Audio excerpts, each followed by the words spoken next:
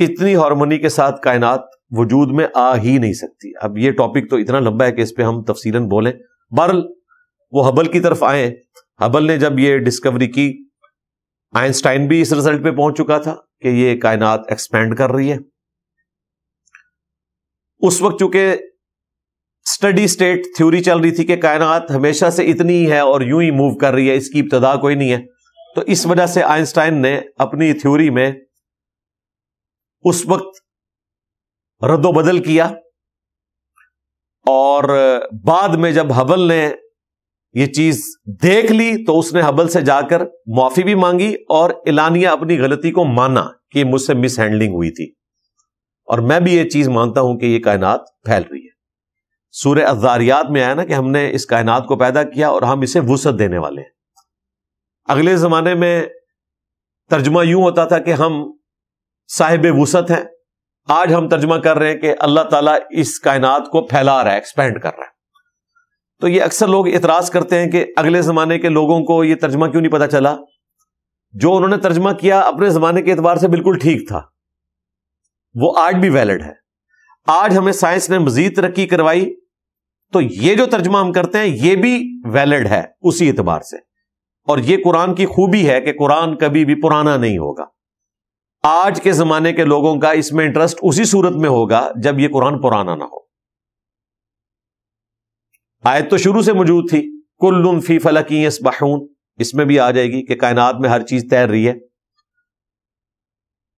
اور وہ مسلسل حرکت کے اندر ہے. لیکن پھر بھی مسلمانوں میں یہ کانسیپٹ آ گیا کہ زمین ساکن ہے. آج جب سائنس نے بتایا تو لوگ کہہ رہے ہیں وہ ترجمہ غلط ہوا. وہ زمین ساکن اس اعتبار سے تو درست ہے کہ یہ سٹیبل ہے، لیکن اس اعتبار سے درست نہیں ہے کہ یہ موو نہیں کر رہی. اب تو ہم نے دیکھ لیا کہ زمین موو کر رہی ہے. زمین کی گول شیپ سفیریکل فارم میں بھی دیکھ لی ہے. یہ ساری چیزیں تو اب کامن آبزرویشن میں آ چکی ہیں، کیمرے کے ذریعے پوری دنیا کو دکھا دیا گیا.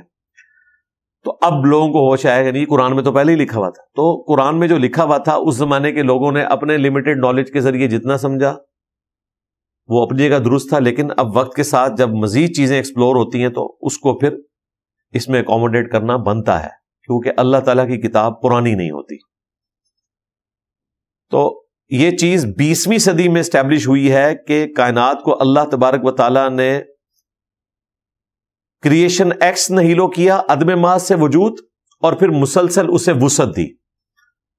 اسی کی طرف اشارہ ہے کہ زمین و آسمان ملے ہوئے تھے، ہم نے پھاڑ کر ان کو جدا کیا. کیا کافروں نے یہ نہیں دیکھا؟ اب یہ نہیں دیکھا سے مراد فزیکل دیکھنا نہیں ہے، یعنی اس کائنات کو آبزرو کریں. یہ محاورتاً بات کی جا رہی ہے. اس طرح ہم اردو لنگوسٹک میں بھی کئی ایک باتیں کرتے ہیں جو محاورتاً بات ہو رہی ہوتی ہیں. اس کا قطعاً یہ مقصد نہیں ہوتا کہ وہ فزیکل ایکسپیرینس کی بات ہو رہی ہے. کچھ عرصہ پہلے ایک ہندو بھائی نے بھی اعتراض کیا تھا، تو میں نے اس کے جواب میں ریپلائی ٹو ہندو بردر آن سورۃ الانبیاء آیت نمبر 30 تفصیلاً جواب ریکارڈ کروایا تھا، وہ آپ دیکھ لیجئے گا. بہرحال اس میں ایک یونیورسل ٹروتھ جو اسٹیبلش ہوا وہ بگ بینگ تھیوری کے پوائنٹ آف ویو سے، اور دوسرا جو بایولوجی کا لا ایک فائنل ہو چکا ہے. دو ہی لاز ہیں جو بالکل فائنل ہیں. ایک تو یہ ہے کہ living things non living things سے نہیں بن سکتی. انڈا مرغی ہی دے گی تو اس میں سے چوزا نکلے گا. انڈا آپ خود بنا نہیں سکتے. اسی طریقے سے میملز جو ہیں ان کے لیے آپ نے جو بھی مٹیریل لینا ہے اس کو جس طریقے سے لیبارٹری میں ایک کنٹرول انوائرمنٹ میں افزائش کرنی ہے، بہرحال وہ لیونگ تھنگ سے ہی اس چیز کو لیا جائے گا. تو living thing non living thing سے نہیں بنتی. اور دوسرا ہر زندہ چیز جو اس میں ذکر آیا وَجَعَلْنَا مِنَ الْمَاءِ كُلَّ شَيْءٍ حَيٍّ، ہر چیز کو ہم نے پانی سے پیدا کیا. أَفَلَا يُؤْمِنُونَ، کیا وہ اب بھی ایمان نہیں لائیں گے؟ تو اللہ تعالیٰ نے یہ ایک ایسی چیز بتائی جو اس زمانے کے لوگوں کے لیے واقعتاً ایک نئی چیز تھی. ظاہر ہے عرب میں رہنے والے لوگ جن کے لیے پانی سے زیادہ ریت موجود تھی، تو یہ بات کی جاتی کہ یہ ریت سے سب کچھ بنا ہے، تو آپ یہ کہہ سکتے تھے کہ اس کی کامن آبزرویشن یہ ہے، اگر نعوذ باللہ یہ کتاب پروفٹ نے خود لکھی ہوتی. اس کائنات کے خالق نے یہ بات بتائی ہے کہ اللہ تبارک و تعالی نے ہر زندہ چیز کو پانی سے پیدا فرمایا. اسی لیے دیکھیں آج سائنٹسٹ دوسرے سیاروں پر پانی کی تلاش کر رہے ہیں. وہ کہہ رہے ہیں جیسے ہی پانی مل گیا اس کا مطلب ہے کہ زندگی وہاں پر موجود ہوگی. یہ اتنا یونیورسل ٹروتھ ہے. اس وقت بھی ہمارے جسم کا اکثر حصہ پانی ہے. قرآن پاک میں یہ بھی آیا کہ اللہ تعالیٰ نے انسان کو مٹی سے پیدا کیا, پانی کی بوند سے پیدا کیا, کھنکھناتی بھی مٹی سے پیدا کیا. یہ ساری باتیں درست ہیں. مٹی بھی استعمال ہوئی, پانی بھی استعمال ہوا. یہ ساری چیزیں جس طرح ہم چائے کے لیے کہتے ہیں کہ جی میں نے دودھ سے چائے بنائی, میں نے پتی سے چائے بنائی, اور اگر پانی ڈالنا ہے, دودھ پتی نہیں بنانی تو پانی سے بھی چائے بنتی ہے. یہ ساری کی ساری چیزیں چائے بنانے میں استعمال ہوتی ہیں. اس طرح انسان کو بنانے کے لیے ساری کی ساری چیزیں استعمال ہوئی, لیکن پانی اس میں مین ایک کرٹیکل چیز ہے. انسان کی زندگی بعد میں بھی اسی پانی کے اوپر ڈیپینڈنٹ ہے. پانی کے بغیر انسان زندہ نہیں رہ سکتا. تو دو ٹروتھ بیان ہوئے, ایک ایکسپینڈنگ یونیورس اور بگ بینگ تھیوری, دوسرا ہر زندہ چیز کا پانی سے پیدا ہونا. اگلی آیت میں بھی ایک اور physical phenomena of nature discuss ہو رہا ہے. وَجَعَلْنَا فِي الْأَرْضِ رَوَاسِي, اور ہم نے زمین میں بنا دیے بڑے بڑے پہاڑ, ان تمید بہم, تاکہ زمین اس کو لے کر کانپنا نہ شروع کر دے. زمین کی ڈائنامک بیلنسنگ جو ہے, جس طرح ویل بیلنسنگ کرتے ہیں اور اس میں مختلف جگہ کے اوپر میس ایڈ کیا جاتا ہے اس کی ڈائنامک بیلنسنگ کرنے کے لیے, تو زمین بھی گردش کر رہی ہے, اپنے محور کے گرد بھی کر رہی ہے, سورج کے گرد بھی کر رہی ہے, پھر اس کی ایک سائن ویو والی موشن بھی ہے, اور پھر وہ ایک خاص اینگل کے اوپر موومنٹ کر رہی ہے. 4 طرح کی اس کی موشنز ہیں. تو اس کو بیلنس کیا اللہ تعالیٰ نے پہاڑوں کے ذریعے. وَجَعَلْنَا فِيهَا فِجَاجًا سُبُلًا, اور پھر ان پہاڑوں میں ہم نے کشادہ راہیں بھی بنا دی. لَعَلَّهُمْ يَهْتَدُونَ, تاکہ وہ راستہ پا سکیں. اور اس کا ذریعہ بھی اللہ تعالیٰ نے پانی کو بنایا. لاکھوں سال سے پانی جو ہے وہ گلیشیئرز کی فارم میں سٹور ہوتا ہے, سمندر سے ایویپوریٹ ہو کر پہاڑوں کے اوپر, اور پھر جب وہ پگھلتا ہے سورج کی تپش سے تو وہ خود راستہ تلاش کرتا ہے. اور اب پہاڑوں کے اندر راستے باقاعدہ بن چکے ہیں. اس لیے آپ دیکھیں جب یہ سڑکیں بنائی جاتی ہیں تو ان راستوں کا خیال رکھا جاتا ہے. آپ پاکستان میں بھی ناردرن ایریاز میں جائیں تو دریا کے کنارے کنارے روڈ چلتی ہے تاکہ آپ ایک شارٹسٹ راستے سے منزل مقصود تک پہنچ سکیں. تو اللہ تعالیٰ نے یہ قدرتی طور پر راستے رکھ دی ہیں. وَجَعَلْنَا السَّمَاءَ سَقْفًا مَحْفُوظًا, اور ہم نے آسمان کو ایک محفوظ چھت بنایا. اب 2 طرح سے اس کے مطلب بیان کیے جا سکتے ہیں. ایک تو یہ ہے کہ آسمان کی چھت خود بڑی مضبوط ہے, دوسرا یہ کہ یہ ہمیں محفوظ رکھتی ہے. اللہ تبارک و تعالیٰ نے انسانیت کی بقا کا ذریعہ اس آسمان کو بنایا. اب یہاں آسمان 7 آسمان سے کیا مراد ہے اس کی تفصیلات ہمیں نہیں بتائے گی. بعض لوگ جو ہیں ایٹماسفیئر کی جو لیئرز ہیں ان کو بھی آسمان کہتے ہیں, جس طرح اسٹیٹوسفیئر ہے, ٹروپوسفیئر ہے, اوزون کی لیئر ہے.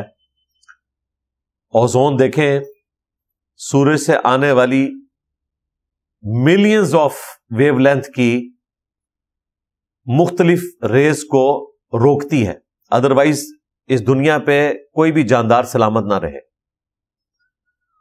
اور روزانہ ملینز آف ٹن سورج سے آنے والی ہارمفل چیزیں ارتھ کی میگنیٹک فیلڈ جو ہے نا وہ ریپیل کر دیتی ہے. وہ بھی اگر ختم ہو جائے تو یہ زمین کے اوپر زندگی نہیں رہ سکتی. یہ تو میں نے آپ کو 2 بڑی بڑی فائن ٹیوننگز بتائی ہیں.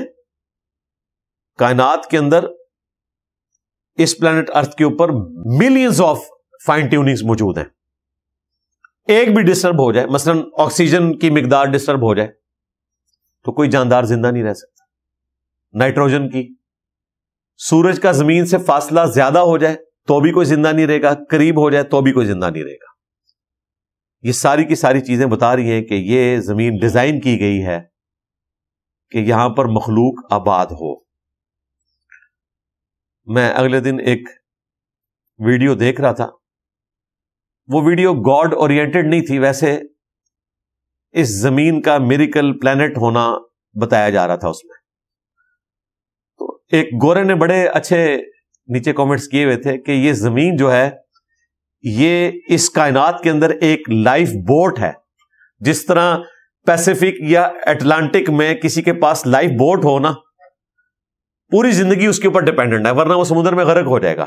یہ زمین اپنی مخلوقات سمیت غرق ہو جاتی، لیکن اللہ نے اس کو ڈیزائن ایسا کیا ہے کہ یہ اتنی مخلوقات کے لیے اس پوری کائنات کے اندر ایک ذرے سے بھی کم حصہ رکھتی ہے، لائف بوٹ ہے، زندگی اس کی وجہ سے قائم ہے، اور اللہ نے اس کو اس طرح ڈیزائن کیا ہے۔ Earth is a miracle planet in this universe. تو ہم نے آسمان کو محفوظ بنایا، ابھی تو کئی چیزیں اور پتہ چل رہی ہیں، یہ الیکٹرو میگنیٹک ویوز جو ہیں جن کے اوپر پورا یہ آپ کا نظام چل رہا ہے، موبائل سسٹم کا، سیٹلائٹ کا، پوری دنیا میں کمیونیکیشن، یہ بھی اسی لیے پاسبل ہے کہ یہ ریس جو ہے وہ ایک خاص ہائٹ پہ جا کے ان لیئرز سے ٹکرا کے جو زمین کے گرد ہے ایٹماسفیئر کی، تو واپس آتی ہیں۔ اگر یہ واپس نہ آئیں تو جو سگنل یہاں سے گئے ہیں وہ کائنات میں گم ہو جائیں۔ تو اس کو ڈیزائن کیا گیا ہے کہ یہاں پہ الیکٹرو میگنیٹک ویوز جو ہیں وہ ٹریول بھی کر سکیں، ادروائز یہ سارا نظام نہ ہو سکتا۔ وَهُمْ عَنْ آيَاتِهَا مُعْرِضُونَ، اور یہ لوگ اللہ تعالیٰ کی ان نشانیوں سے روگردانی کیے ہوئے ہیں۔ وَهُوَ الَّذِي خَلَقَ اللَّيْلَ وَالنَّهَارَ، اور وہی ہے جس نے پیدا فرمایا رات کو اور دن کو، وَالشَّمْسَ وَالْقَمَرَ، اور سورج کو اور چاند کو، کل فی فلک یسبحون، یہ سب کے سب اپنے مدار میں تیر رہے ہیں۔ اور تیرنے والی چیز جب وہ گول ہو پانی میں تو وہ موو بھی کرتی ہے اور اپنے ایکسس کے گرد روٹیٹ بھی کرتی ہے، دونوں موشنز اس میں ہوتی ہیں۔ اور یہی کائنات میں ہر چیز کے اندر یہ موشنز موجود ہیں، اپنے محور کے گرد بھی گھومنا، خواہ وہ چاند ہو، سورج ہو، زمین ہو، اور پھر کسی دوسری چیز کے گرد بھی ریوالو کرنا۔ اپنے ایکسس کے گرد جو چیز موو کرتی ہے ہم اسے کہتے ہیں یہ روٹیٹ کر رہی ہے اباؤٹ اٹس اون ایکسس، اور کسی اور چیز کے گرد جو گھوم رہی ہوتی ہے ہم کہتے ہیں ریوالو کر رہی ہے، جس طرح زمین اپنے ایکسس کے گرد روٹیٹ کرتی ہے اور سورج کے گرد ریوالو کرتی ہے، سورج بھی اسی طریقے سے اپنے ایکسس کے گرد روٹیٹ کرتا ہے، اور اسی طریقے سے کسی اور سٹار کے گرد وہ ریوالو کر رہا ہے، پھر پوری کہکشاں بھی، کئی ایک موشنز ہیں یہ۔ تو اللہ تعالیٰ ہی نے پیدا فرمایا رات کو اور دن کو، سورج کو اور چاند کو، اور ہر ایک اپنے اپنے مدار میں تیر رہا ہے۔ رات اور دن کا آنا جانا یہ خود اللہ تعالیٰ کی قدرت کی بہت بڑی نشانی ہے، اور یہ اسی روٹیشن کے اوپر ڈیپینڈنٹ ہے۔ اگر یہ روٹیشن نہ ہو تو رات دن اس طریقے سے نہیں آئیں گے۔ ایون یہ جو 23.5 کا اینگل ہے زمین کا، یہ نہ ہو تو زمین پہ موسم بھی نہیں تبدیل ہوں گے، جہاں پہ ٹھنڈ ہے ٹھنڈ ہی رہے گی، جہاں پہ گرمی ہے گرمی رہے گی۔ یہ چھوٹا سا اینگل دے کر اتنے موسم اللہ تعالیٰ نے پیدا فرما دیا۔ تو رات اور دن کی پیدائش، سورج اور چاند کی، یہ اللہ تعالیٰ کی قدرت کی نشانی ہے، اسی نے پیدا فرمایا، اور ہر چیز اپنے مدار میں تیر رہی۔ وَمَا جَعَلْنَا لِبَشَرٍ مِّن قَبْلِكَ الْخُلْدَ، اور اے محبوب صلی اللہ علیہ وآلہ وسلم، ہم نے آپ سے پہلے بھی کسی انسان کے لیے ہمیشہ رہنا مقرر نہیں کیا تھا اس دنیا میں۔ اللہ اکبر۔ أَفَإِن مِتَّ، کیا اگر آپ مر جائیں یا وفات پا جائیں یا وصال فرما جائیں یا انتقال فرما جائیں، فَهُمُ الْخَالِدُونَ، تو یہ جو آپ کے مخالفین ہیں کیا یہ ہمیشہ رہیں گے جو آپ کو تانا دیتے ہیں؟ انہوں نے بھی دنیا سے چلے جانا ہے۔ یہ مبارک آیت سورۃ الانبیاء کی آیت نمبر 34، یہ آیت بھی سیدنا ابوبکر نے نبی علیہ السلام کی وفات کے موقع پر تلاوت کی۔ بخاری میں صرف 2 آیتوں کا ذکر ہے، وما محمد الا رسول قد خلت من قبلہ الرسل، محمد تو نہیں تھے مگر ایک رسول، ان سے پہلے بھی اور رسول گزرے۔ افئن مات او قتل، کیا اگر یہ مر جائیں یا قتل کر دیے جائیں یا وصال فرما جائیں یا شہید کر دیے جائیں تو کیا تم اپنے دین سے الٹے قدم پھر جاؤ گے؟ غزوہ احد کے موقع پر جب نبی الاسلام کی شہادت کی خبر افواہ کے طور پر پھیل گئی تو اللہ تعالیٰ نے یہ آیات نازل کی، اور استعمال کہاں ہوئی؟ آپ کی وفات کے موقع پر، جب صحابہ کرام کو یہ یقین نہیں آ رہا تھا کہ نبی الاسلام رومنز اور پرشینز کو شکست دیے بغیر دنیا سے کیسے چلے گئے۔ سیدنا عمر نے بھی تلوار اٹھا لی، بخاری میں آتا ہے کہ میں اس کا گلا کاٹ دوں گا جو یہ کہے گا کہ نبی الاسلام دنیا سے تشریف لے جا چکے ہیں۔ تو اس وقت سیدنا ابوبکر صدیق رضی اللہ تعالیٰ عنہ ممبر پہ چڑھے اور حمد و صلات کے بعد انہوں نے پہلے اپنی طرف سے ایک جملہ بولا، الا من کان یعبد محمدا فان محمدا قد مات، آگاہ ہو جاؤ جو کوئی بھی تم میں محمد کی عبادت کرتا تھا، حالانکہ کوئی نہیں کرتا تھا، لیکن توحید اسٹیبلش کرنے کے لیے آپ کو فرضی جملے بھی بولنے پڑتے، تو وہ جان لے کہ محمد مر چکے، اور جو اللہ کی عبادت کرتا تھا وَمَن يَعْبُدُ اللَّهَ فَإِنَّ اللَّهَ حَيٌّ لَا يَمُوتُ، تو وہ جان لے کہ اللہ تعالیٰ زندہ ہے، اسے کبھی موت نہیں آئے گی۔ پھر دوسری آیت سورہ الزمر کی تلاوت کی، یہ سورہ ال عمران کی 144 تھی، وہ سورہ زمر کی 30 نمبر ہے۔ اِنَّكَ مَيِّتٌ وَإِنَّهُمْ مَيِّتُونَ، اے نبی تمہیں بھی مرنا ہے اور تمہارے مخالفین کو بھی مرنا ہے۔ جملہ اور عقیدہ اپنا پہلے بیان کیا، آیات بعد میں پیش کی۔ بخاری میں 2 آیات کا ذکر ہے، لیکن یہی حدیث المستدرک للحاکم میں جب آتی ہے، یہ امام حاکم کا کمال ہے کہ انہوں نے بخاری اور مسلم کے اوپر مستدرک لکھ دی۔ مستدرک کا مطلب یہ ہوتا ہے چھوٹی ہوئی حدیثیں، یہ بخاری مسلم سے بھی بڑی کتاب ہے، آلموسٹ 8,500 سے زیادہ احادیث ہیں اس میں۔ بخاری اور مسلم کے راویوں سے وہ حدیثیں بیان کی جو امام بخاری امام مسلم نے نہیں لی تھی، ان میں چند ایک کمزور روایتیں بھی تھی، اور میجورٹی اس میں صحیح حدیث ہے۔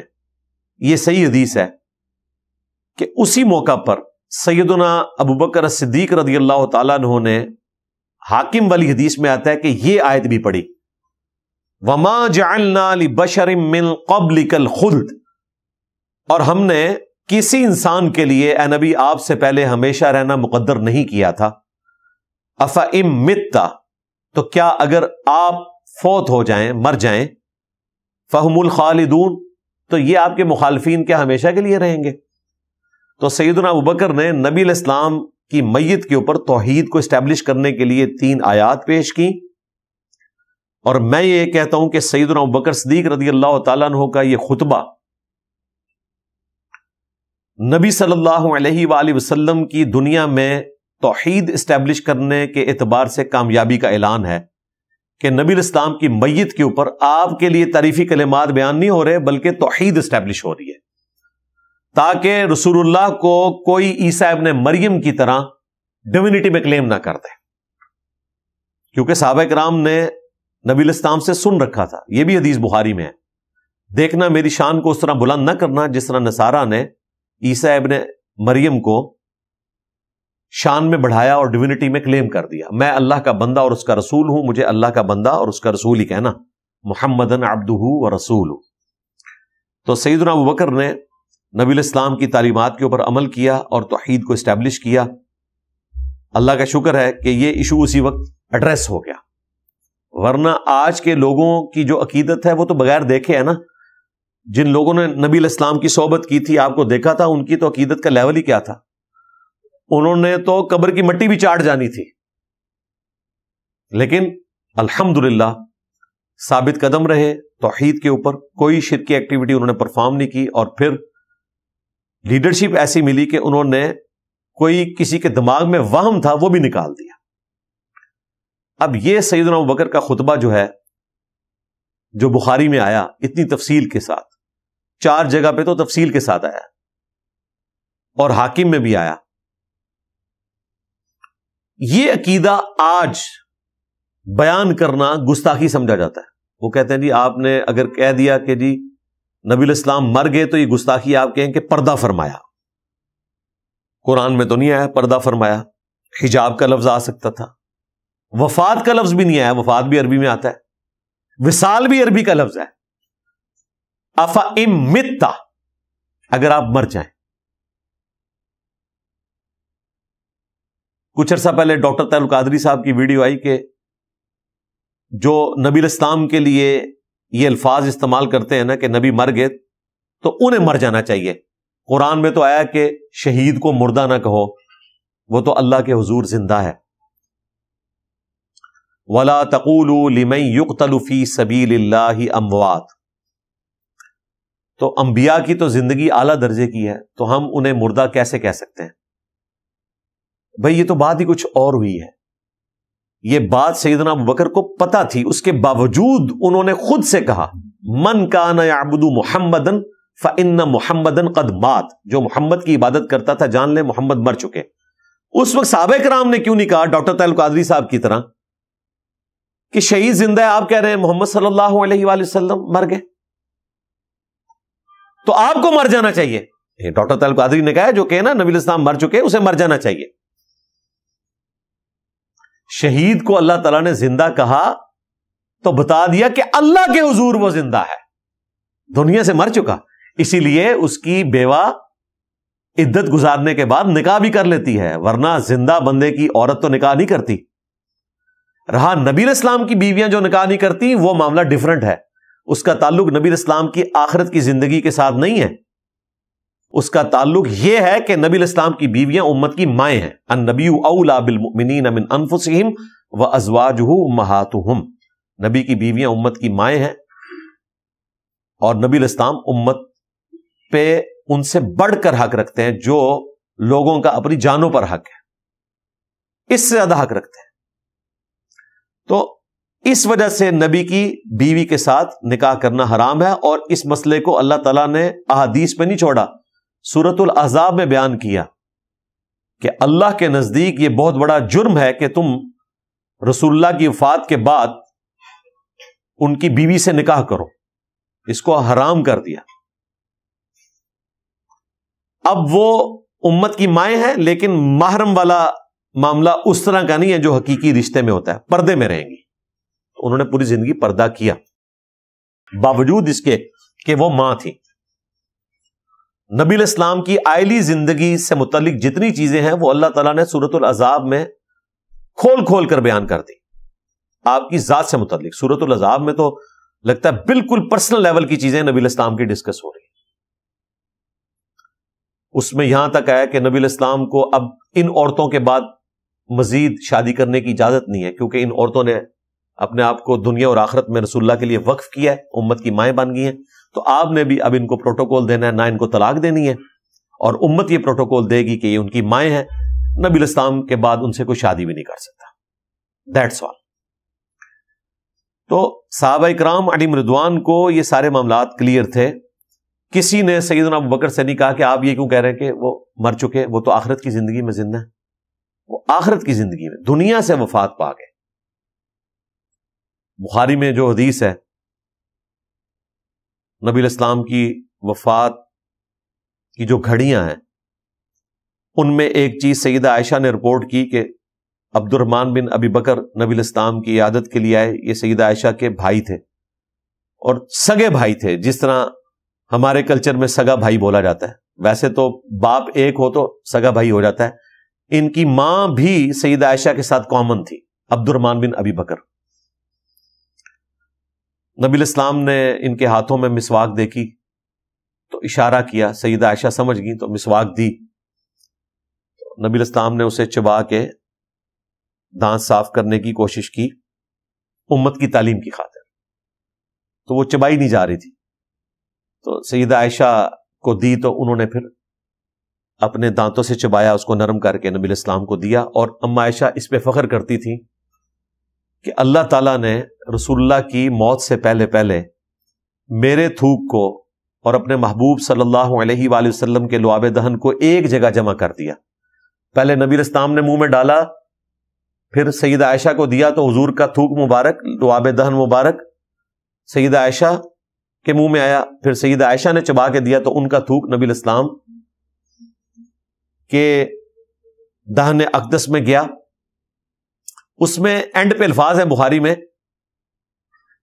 کہ یہ اللہ نے اس دن کیا جو رسول اللہ صلی اللہ علیہ وآلہ وسلم کی دنیا کی زندگی کا آخری دن اور آخرت کی زندگی کا پہلا دن تھا. تو دنیا سے آپ جا چکے، آپ کو موت آئی، یہ آیات گواہ ہیں، سیدنا ابوبکر کا خطبہ گواہ ہے، ان سے بڑھ کر کوئی عاشق رسول نہیں تھا. انہیں پتا تھا کہ اس طرح کے الفاظ بولنے سے توحید کو اسٹیبلش کرنا مقصود ہوتا ہے، توہین مقصود نہیں ہوتا. اب ایک اور مشہور زمانہ آیت آ رہی ہے، کل نفس ذائقۃ الموت، ہر نفس نے موت کا ذائقہ چکھنا ہے. یہ ایک اللہ تعالی کی طرف سے یونیورسل ٹروتھ ہے، اتنا بڑا کہ جس کا انکار وہ لوگ بھی نہیں کرتے جو لوگ خدا کے وجود کا انکار کرتے ہیں. موت کے وجود کو وہ بھی مانتے ہیں کہ دنیا سے ایگزٹ ہر انسان کا ہے. وَنَبْلُوكُمْ بِالشَّرِّ وَالْخَيْرِ فِتْنَةً، اور ہم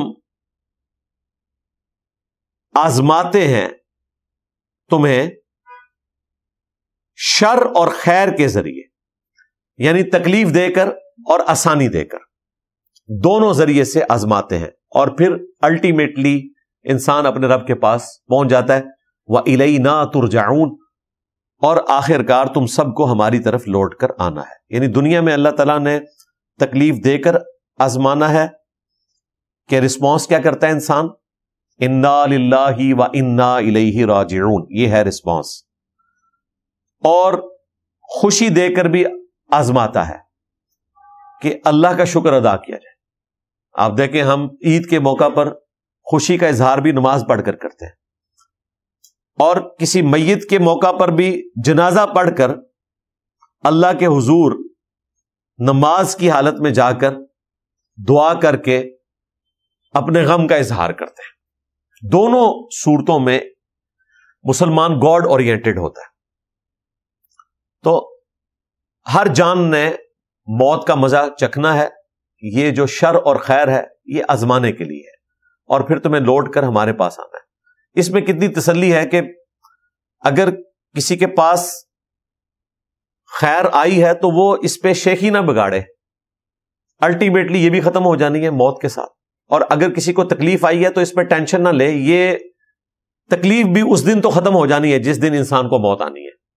وہ تکلیف کا آخری دن ہونا ہے، یہ تو ہو جانا ہے. پھر سورۃ الحدید میں اللہ تعالیٰ نے فرمایا کہ اللہ تعالیٰ جو بھی کوئی تکلیف بھیجتا ہے اس پلانٹ ارتھ پہ، زلزلے کی شکل میں ہو، وبائی امراض کی شکل میں ہو، طوفان کی شکل میں ہو، سیلاب کی شکل میں، یا تمہاری جانوں پہ کوئی تکلیف آتی ہے روحانی امراض کی شکل میں، جسمانی امراض کی شکل میں، کسی بیماری کی شکل میں، اللہ تعالیٰ نے ان تمام تکلیف کو بھیجنے سے پہلے ہی لوح محفوظ پہ اپنے پاس لکھ لیا ہے. اور یہ اللہ کے لیے آسان ہے تاکہ تم کف افسوس نہ ملو اس چیز پر جو تم سے جاتی رہے، اور اس پہ شیخی نہ بگاڑو جو اللہ تعالیٰ نے تمہیں دیا ہے. اللہ کا شکر ادا کرو. اللہ تعالیٰ کو شیخی بگاڑنے والے، اترانے والے پسند نہیں ہیں. تو یہ اللہ تعالیٰ کی طرف سے شر اور خیر کا معاملہ رہتا ہے.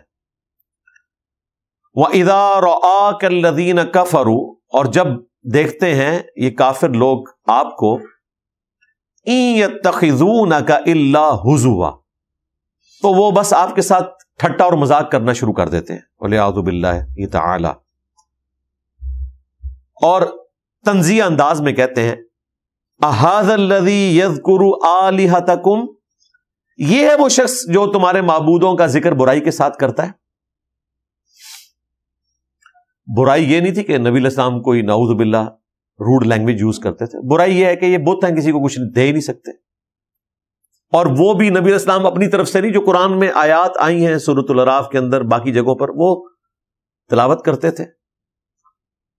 تو کافر لوگ نبی علیہ السلام کا تمسخر اڑاتے تھے, یہ کہہ کے کہ اچھا یہ ہے وہ شخص جو ہمارے بزرگوں کا, ہمارے معبودوں کا ذکر برائی سے کرتا ہے. اب اللہ تعالیٰ نے اس کا جواب کیا دیا ہے, وَهُمْ بِذِكْرِ الرَّحْمَانِ هُمْ كَافِرُونَ. حالانکہ ان کا اپنا حال یہ ہے کہ یہ خود رحمان کے ذکر سے کفر کرنے والے ہیں, خود انہوں نے اس ذات کا انکار کیا ہوا ہے, اس کے ساتھ شریک ٹھہرا کر. مطلقاً تو انکار نہیں کرتے تھے, بڑا گاڈ اسی کو مانتے تھے اور یہ چھوٹے چھوٹے آلہہ مانتے تھے, لیکن شرک کرنا ایک درجے میں کفر کی کیٹیگری میں بھی فال کرتا ہے کہ آپ نے جب توحید صحیح طریقے سے نہ مانی تو گویا آپ نے انکار ہی کر دیا نا. اور رحمان کے نام سے بھی وہ چڑھتے تھے. تو اللہ تعالیٰ فرما رہا ہے کہ یہ وہ لوگ ہیں جو خود اس رحمان کا انکار کرتے ہیں جس کو یہ خود بڑا الہ مانتے ہیں, اور جو جعلی الہ ہیں ان کی کمزوری ہائی لائٹ کرنے کے اوپر ہمارے نبی کا مذاق اڑا رہے ہیں. یہ تو اس سے بڑا جرم کر رہے ہیں کہ بڑے خدا کو, جس کو یہ بڑا مانتے ہیں, ہمارے نزدیک تو ہے ہی اکیلا خدا, یہ خود کہتے ہیں وہ بڑا ہے, یہ فرشتے اللہ کی بیٹیاں ہیں, یہ چھوٹے چھوٹے آلہہ ان کی ڈیوٹیز لگی ہوئی ہیں, بڑا اوپر supreme God super natural agency وہی ہے. تو اس کا یہ کفر کرتے ہیں, اس کے ساتھ شرک کرتے ہیں. یہ کس منہ سے اس چیز کا تانا ہمارے پیغمبر کو دے سکتے ہیں کہ وہ ہمارے جھوٹے معبودوں کا ذکر برائی سے کرتا ہے, اور برائی سے مراد یہ ہے کہ ان کی کمزوری کو ہائی لائٹ کرتا ہے. خلق الانسان من عجل. اللہ تعالیٰ فرما رہا ہے کہ انسان اپنی انسٹنکٹ میں, جبلت میں, اپنی نیچر میں جلد بازی کرتا ہے. اب وہ جلد بازی کیا ہے؟ نبی علیہ السلام سے معجزہ ڈیمانڈ کرتے تھے, جو میں نے سٹارٹ ہی میں ڈسکس کیا پہلی کلاس کے اندر تفصیل کے ساتھ سورۃ الانبیاء سے ریلیٹڈ, کہ منہ مانگے معجزے وہ ڈیمانڈ کرتے تھے. اور اس کی اللہ نے حکمت بیان کی کہ اگر ہم نے معجزہ دکھایا تو پھر چونکہ اگلے لوگ ایمان نہیں لائے تھے, یہ بھی نہیں لائیں گے, پھر اللہ کا عذاب آ جائے گا. تو انسان کی یہ نیچر ہے کہ وہ جلدی کرتا ہے. سأریکم آیاتی, ان قریب میں تمہیں اپنی نشانیاں دکھاؤں گا. فلا تستعجلون, تو مجھ سے جلدی کا مطالبہ نہ کرو. اللہ تعالیٰ تمہیں اپنی قدرت کی نشانیاں دکھائے گا. پھر غزوہ بدر اور احد میں اللہ تعالیٰ نے ایکسٹراڈنری طریقے سے فرشتوں کے ذریعے مدد کر کے کمزور سے لشکر کو اتنے بڑے لشکر کے اوپر غالب کر کے اپنی قدرت کی نشانی دکھا دی. اللہ کی طرف سے عذاب استحصال بھی آ گیا جس کی وہ ڈیمانڈ کرتے تھے. اسی کا ذکر اگلی آیت میں آ رہا ہے, وَيَقُولُونَ مَتَى هَذَا الْوَعْدُ إِن كُنتُمْ صَادِقِينَ. اور وہ کہتے ہیں کہ کب پورا ہوگا وہ وعدہ قیامت کا جو تم دیتے ہو, اگر تم سچے ہو تو بتاؤ اس کا ٹائم کیا ہے. یہ آیت قرآن پاک میں کئی جگہ آئی ہے اور ہر دفعہ جواب ڈیفرنٹ آیا ہے. بعض جگہ پہ آیا قُلْ إِنَّمَا الْعِلْمُ عِندَ اللَّهِ, اے نبی تم فرما دو کہ اس کا علم جو ہے وہ تو اللہ کے ساتھ خاص ہے. وَإِنَّمَا أَنَا نَذِيرٌ مُبِينٌ, اور میں تو سوائے اس کے کچھ نہیں ہوں کہ میں ڈر سنانے والا ہوں. کسی جگہ اس طرح جواب آیا کہ یہ آپ سے ایسے پوچھ رہے ہیں گویا کہ آپ خود اس چیز کے انتظار یا دھاک میں ہیں کہ وہ قیامت کب آئے گی. اس چیز کا علم تو اللہ تعالیٰ کے ساتھ خاص ہے. کسی جگہ جواب اس انداز میں ہے کہ اے نبی ان سے فرماؤ کہ یہ اس دن عذاب آئے گا جس دن تمہیں آگ پر تلا جائے گا. اب یہ سٹیٹمنٹس مختلف ہیں لیکن ساری سٹیٹمنٹس بیک وقت درست ہیں. آپ اللہ تعالیٰ کا کلپ نہیں کاٹ سکتے کہ ایک جگہ اللہ نے یہ جواب دیا, ایک جگہ یہ جواب دیا. ایک سوال کے اتنے جواب, اپنی اپنی جگہ بالکل درست ہے. اٹ مینس کہ کئی ایک سٹیٹمنٹس بیک وقت درست ہو سکتی ہیں اپنے اپنے کانٹیکسٹ کے اندر. وہ کانٹیکسٹ بتائے گا کہ کس کانٹیکسٹ میں یہ بات ہو رہی ہے. یہاں پر دیکھیں اس کا جواب بالکل ڈیفرنٹ انداز میں ہے. لو یعلم الذین کفروا, کاش یہ لوگ جانتے اس وقت کو, حین لا یکفون عن وجوہہم النار, جب وہ اپنے چہروں سے آگ کو، ان کے شعلوں کو روک نہ سکیں گے، ولا عن ظہورہم، اور نہ اپنی پشتوں سے، ولا ہم ینصرون، اور نہ ان کی کوئی مدد کی جائے گی۔ یہ قیامت کا دن بھی ہو سکتا ہے، اور اس سے پہلے جو موت کا وقت ہے جس کا ذکر سورۃ الانفال میں، سورۃ النساء میں، سورۃ الانعام میں، باقی صورتوں میں آیا کہ موت کے وقت بھی فرشتے عذاب دیتے ہیں مجرمین کو، ان کے چہروں پر، پیٹھوں پر ہتھوڑے مارتے ہیں کہ نکالو جان کو۔ تو اس وقت یہ آگ کو روک نہیں سکیں گے۔ بل تأتیہم بغتۃ، بلکہ وہ تو آ جائے گی ان کے پاس اچانک، فتبہتہم، تو وہ بدحواس ہو جائیں گے، فلا یستطیعون ردہا، اور پھر ان میں اتنی طاقت بھی نہیں ہوگی کہ وہ اس عذاب کو اپنے آپ سے دور کر سکے، ولا ہم ینظرون، اور نہ انہیں کوئی مہلت دی جائے گی۔ تو یہ اپنے کانٹیکسٹ میں تو یہی لگ رہا ہے کہ اس سے مراد موت کا وقت ہے، جب موت کا وقت آئے گا اور اسی وقت عذاب کا سلسلہ شروع ہوگا تو انہیں مہلت بھی نہیں ملے گی۔ سورۃ المؤمن میں تو یہاں تک آیا کہ فرعونی صبح و شام آگ پر پیش کیے جاتے ہیں، اور جب قیامت کا دن آئے گا تو بڑے عذاب کی طرف ان کو بلایا جائے گا۔ تو اللہ کی طرف سے عذاب کی 4 قسطیں ہیں۔ دنیا کی زندگی میں سورہ السجدہ میں ذکر آیا کہ ہم دنیا میں تمہیں عذاب دیں گے تاکہ اللہ کی طرف پلٹ آؤ۔ دوسرا، موت کے وقت سورۃ الانفال میں ذکر آیا، سورۃ النساء میں، باقی جگہوں پر، کہ فرشتے عذاب دیتے ہیں جان نکالتے وقت۔ تیسرا، سورہ المؤمن کے اندر کہ فرعونی صبح و شام پیش کیے جاتے ہیں آگ پر، ابھی تو قیامت نہیں آئی لیکن آگ پر پیش کیے جا رہے ہیں۔ اور چوتھا عذاب وہ آخرت کا الٹیمیٹ عذاب آنے والا ہے۔ اللہم انا نعوذ بک من عذاب جہنم ومن عذاب القبر ومن فتنة المحیا والممات ومن شر فتنة المسیح الدجال، آمین۔ وَلَقَدِ اسْتُهْزِئَ بِرُسُلٍ مِّن قَبْلِكَ، اور بے شک مذاق اڑایا گیا ان رسولوں کا بھی جو آپ سے پہلے آئے، اے محبوب صلی اللہ علیہ وآلہ وسلم۔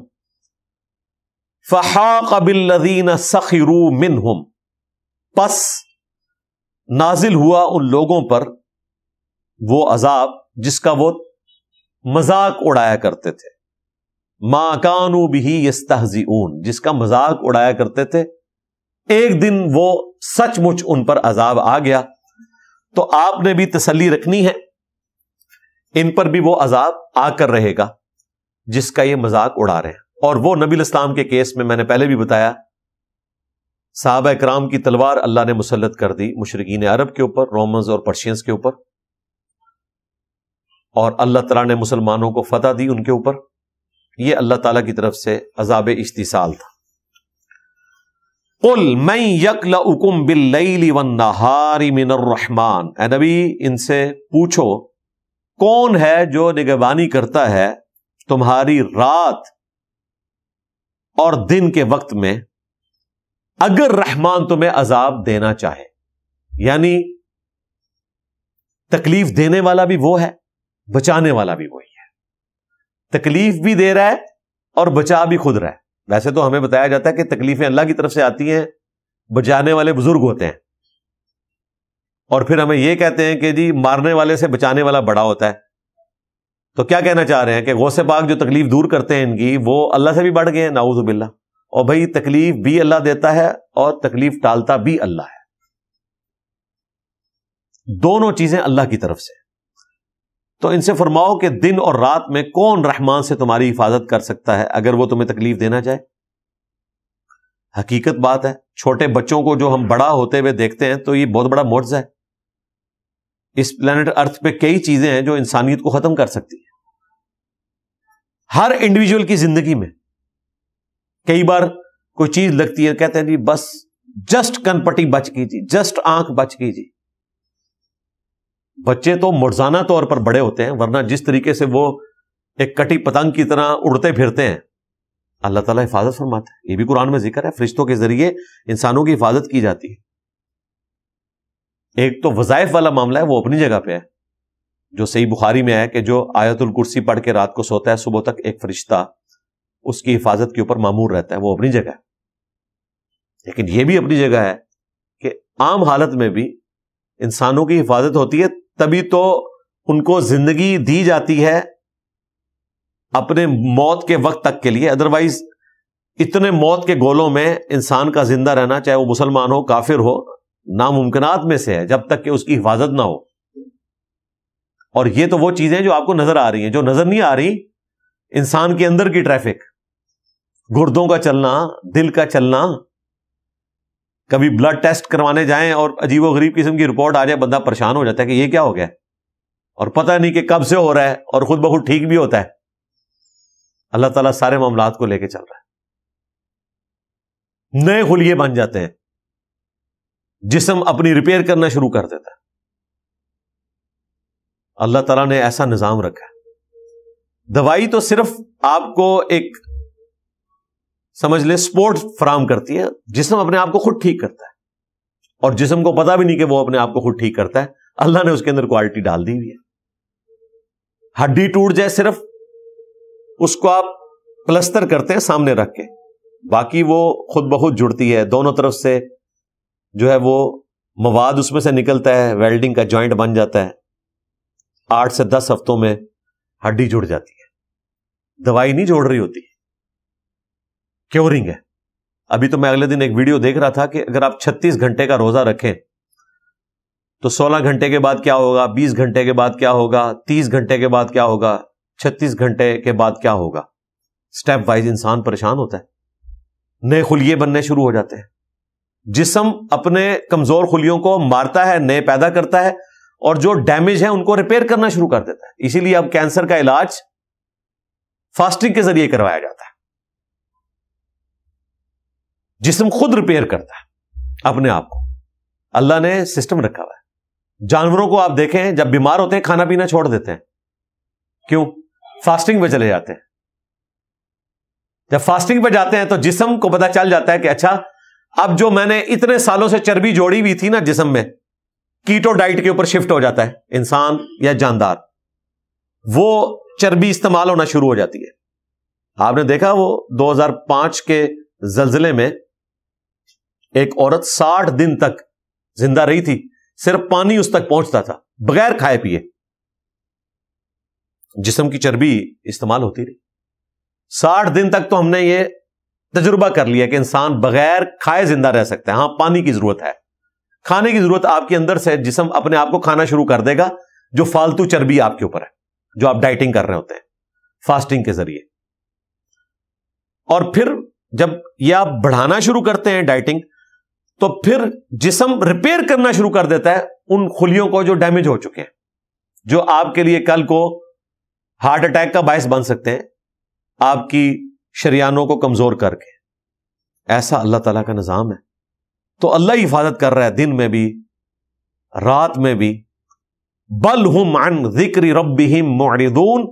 لیکن ان لوگوں کا حال دیکھو کہ یہ تو اپنے رب کے ذکر سے روگرداں ہیں. اتنی نعمتیں جس نے دی ہیں. اب یہ جو نعمتیں ہیں وہ ہر زمانے میں آبزرو ہو رہی تھی کہ اللہ تعالیٰ کس طریقے سے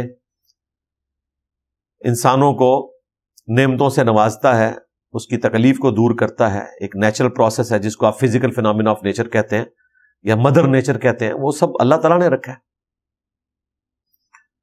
اور آج تو سائنس کی برکت سے ہمیں مزید پتہ چل رہا ہے. ام لہم آلہۃ تمنعہم من دوننا. کیا ان کے اور معبود ہیں جو انہیں بچا لیں گے ہمارے سوا؟ کوئی مقابلے پر آ کر کوئی بچا لے گا؟ لا یستطیعون نصر انفسہم.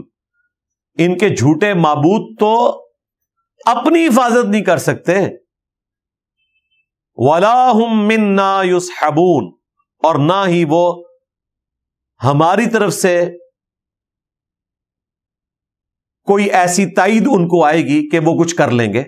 کیونکہ یہ کلیم کرتے تھے نا یہ فرشتے اللہ کی بیٹی ہیں. تو اللہ تعالیٰ کہہ رہا ہے کہ نہ تو کوئی ہمارے اختیار سے وہ کچھ کر سکتے ہیں اور نہ وہ خود کچھ کر سکتے ہیں. جو جھوٹے معبود ہیں وہ تو اپنی مدد نہیں کر سکتے.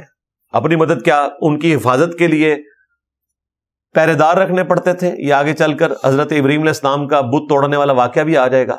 وہیں پر تو ابراہیم علیہ السلام نے پھر ان کی کلاس لی تھی کہ جو بت حفاظت اپنی نہیں کر سکتے ان کو تم نے معبود مان لیا, اف ہے تم پر, اور جن کو تم پوجتے ہو تم بھی اور تمہارے آباء و اجداد بھی کھلی گمراہی میں تھے. بل متعنا هؤلاء وآباءهم حتی, بلکہ ہم نے عیش و آرام کا سامان دیا انہیں بھی اور ان کے آباء و اجداد کو, یہاں تک کہ طال علیہم العمر, ان پر اچھا خاصا لمبا عرصہ گزر گیا, کوئی تکلیف نہیں آئی, اچھی زندگی گزر رہی ہے, ہیپی ہیپی. تو آپ کو لگتا ہے کہ یہ کائنات اسی طریقے سے چلتی ہے, تو پھر ظاہر ہے کہ گمراہی کی طرف یہ چلے گئے. افلا یرون, کیا انہوں نے غور نہیں کیا, انا نأتی الارض ننقصها من اطرافها, کہ ہم کس طرح زمین ان کے لیے تنگ کرتے جا رہے ہیں. یعنی مشرکین عرب کے لیے معاملات تنگ ہوتے جا رہے ہیں, مسلمانوں کی تعداد بڑھتی جا رہی ہے, ان کے لیے زمین تنگ ہو رہی ہے. ایک معنی یہ کیا. اور جو آج لیٹسٹ اسکالرس ترجمہ کرتے ہیں وہ کہتے ہیں کہ زمین تنگ ہوتی جا رہی ہے اس اعتبار سے کہ جو سمندر ہیں وہ رائز کر رہے ہیں گلیشیئرز کے پگھلنے سے اور زمین کو کھاتے چلے جا رہے ہیں.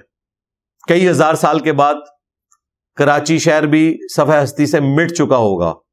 جس طریقے سے پانی اوپر چڑھے گا اس طریقے سے انڈیا کے بھی جتنے ساحلی سمندر کے علاقے ہیں, جب یہ گلوبل وارمنگ سے گلیشیئرز پگھلیں گے, ظاہر ہے سمندر بڑھیں گے, تو سمندر تو پوری دنیا میں ایک لیول پہ رہتے ہیں نا, تو زمین کو انہوں نے کھانا ہے.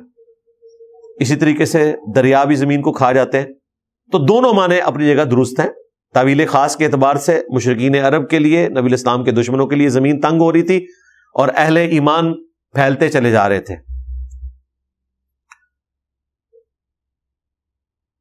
افہم الغالبون, تو کیا وہ غالب آ سکتے ہیں ہماری تقدیر کے مقابلے پر.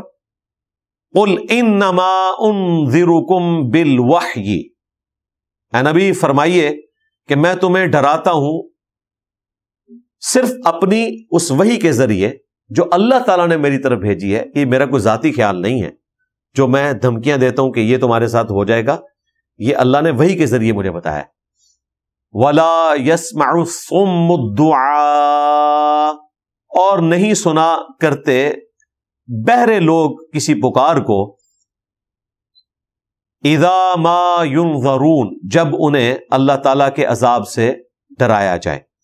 گویا کہ یہ بہرے ہیں, ویسے کام تو ان کے تھے لیکن سنی انسنی کرتے ہیں. جو اس صورت کے آغاز میں آیا کہ یہ اللہ کی آیات کو بھی سنتے ہیں تو کھیل کود میں پڑے ہوئے, سیریس نہیں لیتے, جبکہ جو گاڈ کے ماننے والے ہیں وہ اللہ تعالیٰ کی آیات کو سیریس لیتے ہیں. جو سورۃ الفرقان میں آیا کہ اندھے اور بہرے ہو کر آیات پر نہیں گرتے, غور و تفکر کرتے ہیں.